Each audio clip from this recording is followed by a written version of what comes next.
आणि आताची एक ब्रेकिंग बातमी बघूयात। कुणाल कामरासोबत मुंबई पोलिसांचा अखेर संपर्क झालाय। एबीपी माझाला सूत्रांनी या संदर्भात माहिती दिली आहे। पोलिसांनी फोनवरच कामराची प्राथमिक चौकशी सुद्धा केली। तर व्हिडिओमध्ये जे काही बोललो त्या वक्तव्याविषयी खेद नाही असं कामरानं स्पष्टीकरण दिलंय। पूर्ण शुद्धीमध्ये राहून बोललो, त्याचा पश्चाताप नाही। कोणाकडूनही सुपारी घेतली नाही, बँक खाती सुद्धा तपासा असं कामरानं पोलिसांना सांगितलं। मी माझं वक्तव्य मागे घेणार नाही, पण जर कोर्टानं सांगितलं तर मी माफी मागेन असंही कामरा पोलिसांना म्हणालाय। मृत्युंजय सिंग आमचे प्रतिनिधी माहिती देतात। मृत्युंजय, पोलीस स्टेशनने कुणाल कामराशी संपर्क साधलेला आहे। कुणाल कामरा सध्या मुंबईतून बाहेर आहे, सध्या दक्षिण भारतात आहे आणि त्याने फोनवर पोलिसांना सांगितलं की तो त्याने जे स्टेटमेंट दिलंय ते आपल्या होस्टमध्ये दिलंय आणि त्याला माहित आहे की त्याने काय बोललंय आणि तो माफी मागणार नाही।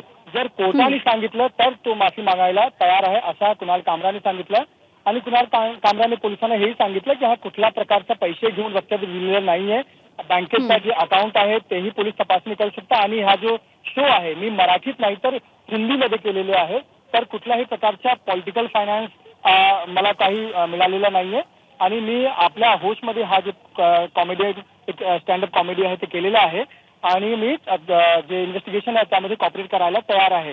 तर आता मुंबई पोलीस कुणाल कामरा याला एक समन देणार आहे आणि समन देऊन त्याला स्टेटमेंटसाठी बोलवणार आहे आणि पुढील जी कानूनी कारवाई ते करणार आहे। त्यामुळे बरं, धन्यवाद मृत्युंजय माहितीसाठी।